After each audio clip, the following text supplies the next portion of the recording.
एक बार एक छोटी सी बच्ची हाथ में मिट्टी की गुल्लक लेकर के भागती हुई एक दवाइयों की दुकान पर गई। वो काफी देर तक वहां पर खड़ी रही, लेकिन दुकानदार का ध्यान उसकी तरफ नहीं गया, क्योंकि और भी बहुत सारे लोग खड़े हुए थे।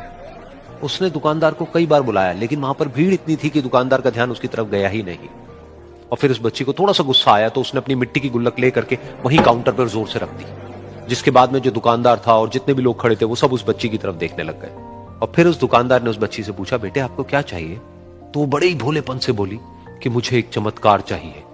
ये सुनकर के दुकानदार को कुछ समझ नहीं आया, ना ही वहां पर जो लोग थे उनको कुछ समझ में आया, और सब उसकी तरफ देखने लग गए। फिर दुकानदार ने बोला, बेटे चमत्कार तो यहां पर नहीं मिलता है। तो बच्ची को लगा कि वो उससे झूठ बोल रहा है, तो बच्ची ने कहा कि मेरी गुल्लक में बहुत पैसे हैं, आप बताओ आपको कितने पैसे चाहिए, लेकिन मैं आज यहां से चमत्कार लेकर के ही जाऊंगी। तो वहीं काउंटर पे एक और आदमी खड़ा था, उसने उस बच्ची से पूछा कि बेटे क्यों चाहिए तुमको चमत्कार?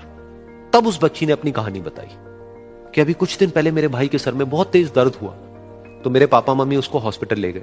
उसके बाद कई दिन तक मेरा भाई घर नहीं आया। तो मैंने कई बार अपने पापा से पूछा, लेकिन उन्होंने मुझे कुछ नहीं बताया। उन्होंने बार बार यही कहा कि वो आ जाएगा, वो कल आ जाएगा, वो कल आ जाएगा, लेकिन वो आ ही नहीं रहा था।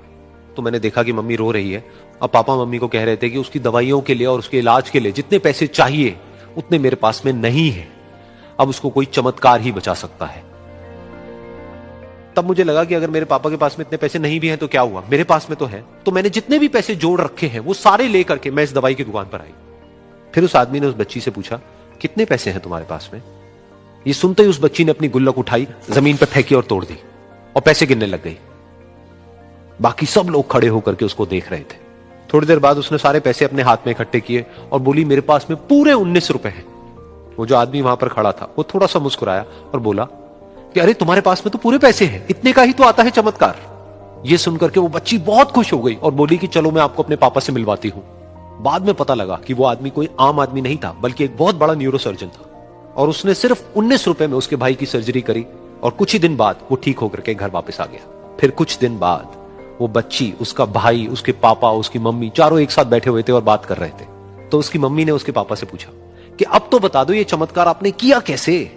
तो उन्होंने अपनी बेटी की तरफ देखा और बोले, ये चमत्कार मैंने नहीं, इसने किया है।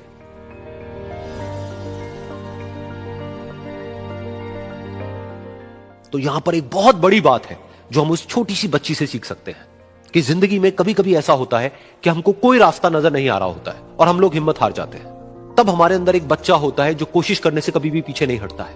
वो हार मानने को तैयार नहीं होता है, क्योंकि उसको ना शब्द समझ नहीं आता है।